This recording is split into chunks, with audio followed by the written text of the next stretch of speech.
তো বন্ধুরা, সকালবেলায় আমার ছোট্ট কুঁড়ে ঘরে আমার কী কী কাজ থাকে চলো আজকে সেটা তোমাদের সাথে ছোট্ট করে শেয়ার করব। তো প্রথমত দেখো, কলে জল চলে এসেছে, তার 2-4টে বোতল ঘরে খালি ছিল, ওই বোতলগুলো ভরে রেখে আসলাম।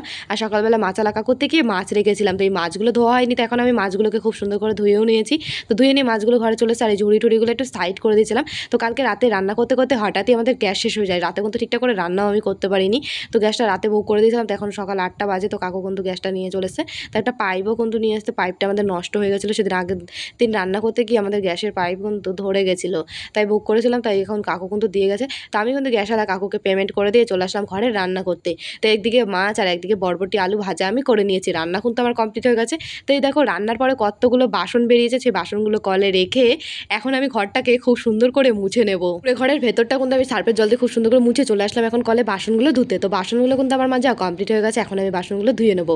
তো বাসনগুলো ধুয়ে এক পাশে রেখে দিয়েছি, এখন আমি মুখটা ধুয়ে নেবো, প্রচুর গরম লাগছে। তো এতক্ষণ রোদ্রে বসে বাসনগুলো মাজছিলাম না, সেই জন্য মুখটা কিন্তু এখন ধুয়ে নিলাম ঠান্ডার জল দিয়ে, তারপর মুখটা আমি মুছে নিয়েছি। চলো এবার বাসনগুলো ঘরে নিয়ে যাই। তো বাসনগুলো নিয়ে যেতে যেতে আজকে তোমাদের একটা ছোট্ট কমেন্ট বলি। কিউটি রয় লিখেছে, দিদি আমার নামটা নিও। তো থ্যাংক ইউ কিউটি, আমাকে এত সুন্দর কমেন্ট করার জন্য। আমার তরফ থেকে তোমার জন্য অনেক অনেক ভালোবাসা রইলো। তো আমার ছোট্ট কুড়ে ঘরে কাজ কমপ্লিট হয়ে গেছে, এখন জামা কাপড়গুলো আমি তুলে নেবো। তো যাই হোক বন্ধুরা, তোমাদের সুন্দর সুন্দর নামগুলো আমাকে তাড়াতাড়ি কমেন্ট করে বলো।